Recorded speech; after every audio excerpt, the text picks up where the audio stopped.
And now, Dick Tracy.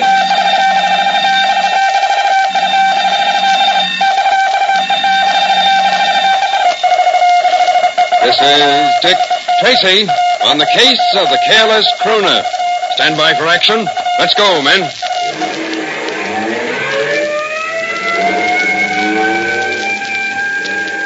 Yes, it's Dick Tracy, protector of law and order. How many of you Tracy fans know what ornithology is? Well, it's the study of birds. And exactly 163 years ago today, one of America's best-known ornithologists was born. His name, John James Audubon. But he wasn't born in the U.S. His birthplace was Les Cayes in what is now the Republic of Haiti. And he was educated in France. His father, a French Navy captain, had commanded a naval vessel at the Battle of Yorktown during the Revolutionary War and had acquired a farm near Philadelphia. There, Audubon spent 10 years collecting birds and making sketches of them. His interest in birds served him well because when he was about 40 years old, he met Alexander Wilson, known as the father of American ornithology. Wilson was trying to publish a book describing American birds, and his drawings were rather crude. Well, this gave Audubon the idea of publishing his own book, which he did the following year. All of you have no doubt seen Audubon's pictures of birds. Some of you are members of one of America's 3,500 junior Audubon clubs. These and our various Audubon societies were all named after the man whose birthday anniversary we observe today, John James Audubon. And now, here is Dick Tracy. Now, about this job of being a detective. I promised I'd take you with me, and we'd try and work out this blackmail case from the very beginning. You remember that Iris Ashland came to me and asked me to recover some letters for her. These letters had been written by her younger sister in a silly moment to a crooner named Artie Choate. And Choate was just the kind of heel who would threaten to reveal the contents of the letters to the public and cause a scandal. As Iris Ashland explained to me, my younger sister Joan is now engaged to marry a very fine young man of good family. If he or his parents should learn that Joan wrote silly love letters to Artie Choate, well, the engagement would be off. So I want you to go to that miserable crooner and buy the letters. I don't care how you get them, but get them. But it was no go. Artie Choate told me to go fly my kite. The letters were his, all 6 of them, and he'd do business when he got good and ready. So Pat Patton and I dropped over to have another talk with Miss Ashland. If Choate wouldn't play ball, there was very little anybody could do. Oh, yes, there is something somebody can do. I'm not going to let him ruin my sister's life. Oh, come now. And that's exactly what he'll do. He's a mean, nasty little worm. Oh, yes, the Bobby Soxers swoon in the aisles when he sings. But you know and I know he has a disposition like a... That he has, Miss Ashland. He's a bad boy. But we can't take a few love letters away from him by force, now can we? Well, and he doesn't want to sell them. He says... So our hands are tied. Perhaps your hands are tied, but not mine. There are ways of shutting Mr. Choate up. Oh, sure. Many's the time I've turned him off on my radio. But this is different. Do you see this? Oh, no, Miss Ashland. You're surely not so desperate that you'd... Have you a permit for this gun? Yes, I have a permit for this gun, and I know how to use it, too. If you men can't make Artie Choate see the light, if you can't convince him to give up Joan's letters and stop threatening her happiness, then I'll... Now, wait. Wait. Let's not be hasty. Hasty? I said let's not be hasty. Now, I've been to see Choate. And got exactly nowhere. Will you listen a moment? And put that gun away. No, not back in your purse. In the desk drawer. All right. But I don't like the way you... You came to me and asked me to handle this problem for you.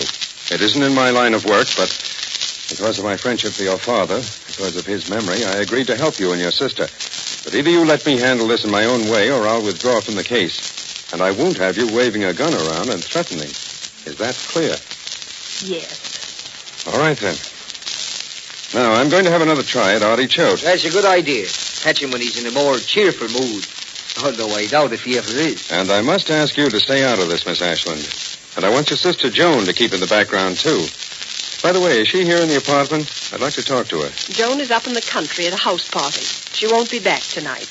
Well, you tell her to keep on staying away and not to meddle in this. And I'll try my luck with Choate again about 2 o'clock in the morning.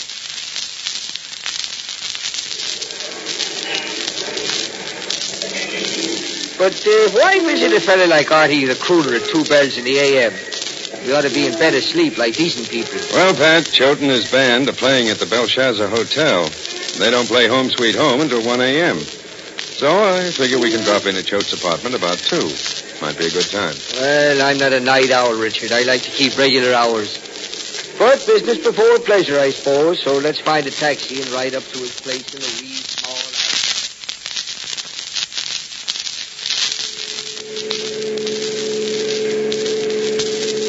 No, 2 a.m. isn't exactly business hours. But musicians aren't exactly business people. That goes for singers, too. The kind of cry into a microphone. So Pat and I took a cab up to the Choate apartment building and got out.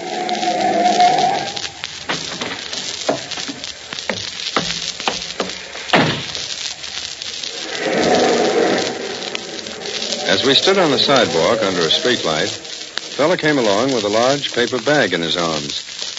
When he got closer, I recognized him. He was Bells Jackson, the piano player for Choate's band. He saw us and stopped. Hey, Jack, where's the fire?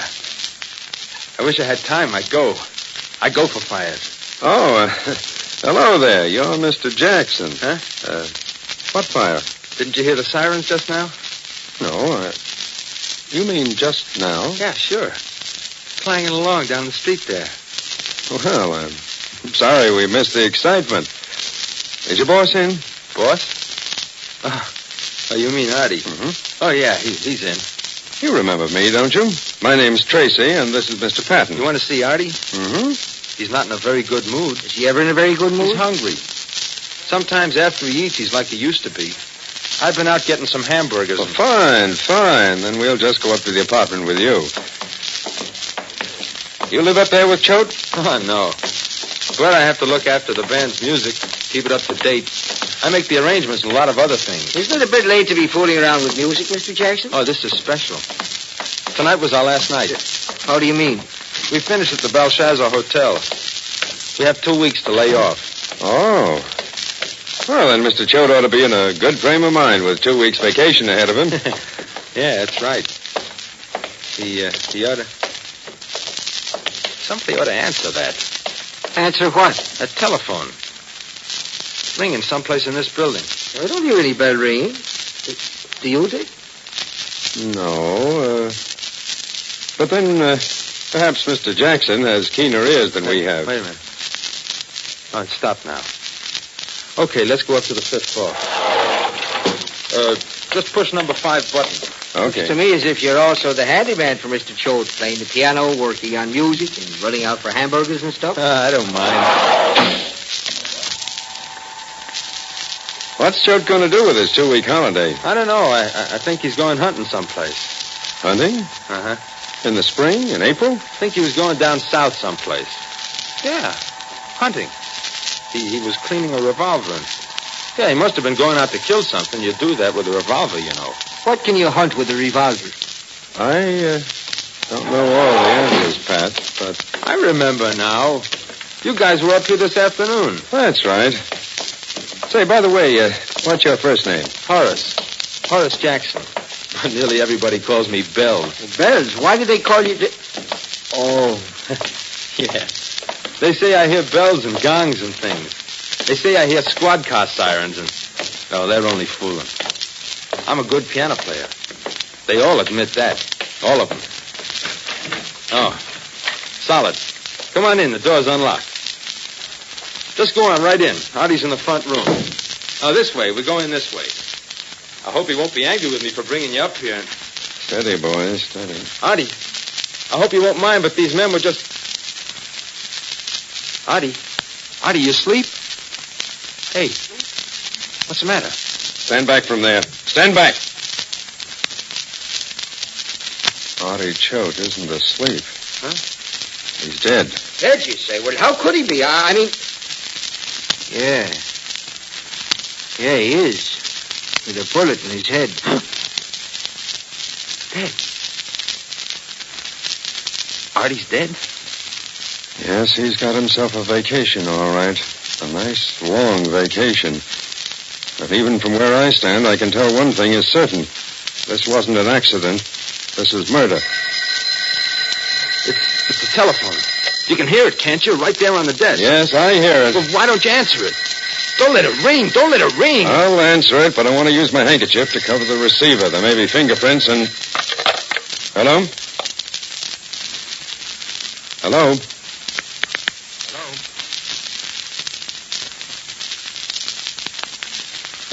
Whoever it was hung up. It's murder, all right, Dick. No man could do away with himself like this. I thought he was asleep across the desk. He looks like he's asleep, doesn't he? But here's the gun. The one he was cleaning right here on the desk. Stay away from there. I don't want anything touched. This is a job for homicide. Pat? Yeah, I know. I make the call. Is there an extension phone in this apartment, Bells? Mr. Jackson? Huh? Extension? Yes. Is there another telephone? I don't want to use this one. Oh, yeah. In his bedroom, by the bed. Lead the way. I'll try to get Lieutenant Berkey. He ought to be on the early morning. Well, what started out to be a simple job of buying a few old love letters back from a man has turned into murder. And right now, you know as much about the case as I do. It was certainly quite a shock to find Artie Choate sprawled across the library desk, dead. There was a revolver on the desk, too. But I didn't touch it. The first rule is not to touch anything. To call the police. If you do anything else, you just get yourself into trouble. Now then, I want you to be with me when the next step is taken. And tomorrow I'll give you the ABCs of a detective's thinking. So let's get on this case and solve it quickly. In a minute, we'll return to Dick Tracy. But first, what will it be like for a couple to go to the movies in 1955? You'll hear the hilarious answer to this momentous question on this Wednesday night's Great Bing Crosby Show.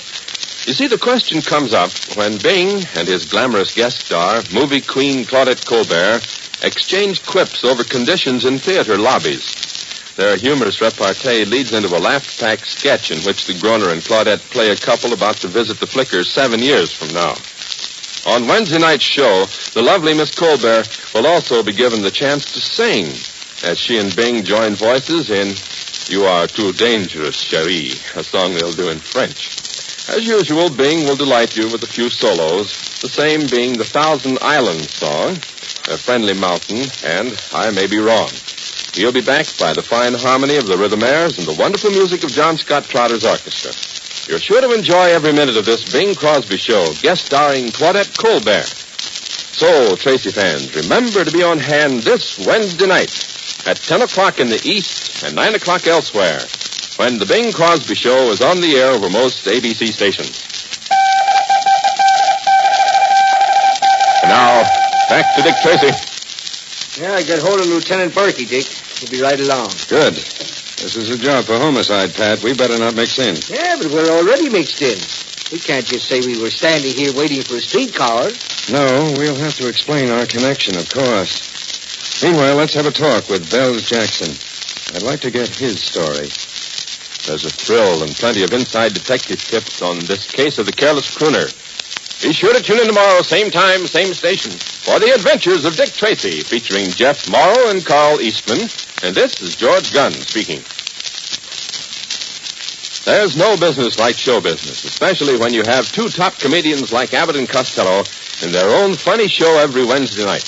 Yes, this famous madcap couple carry on in a strictly wacky vein on their ABC program each Wednesday, with Lou Costello giving out with his famous bad boy routine. His partner, Bud Abbott, acts as foil to Lou's shenanigans. Abbott and Costello bring their usual contagious brand of humor to their ABC Wednesday Night Fun Fest, aided and abetted by singer Susan Miller and Matty Malnick's orchestra. For a carload of laughs, don't forget the Abbott and Costello Show when it's heard every Wednesday night over most of these same ABC stations. This is ABC, the American Broadcasting Company.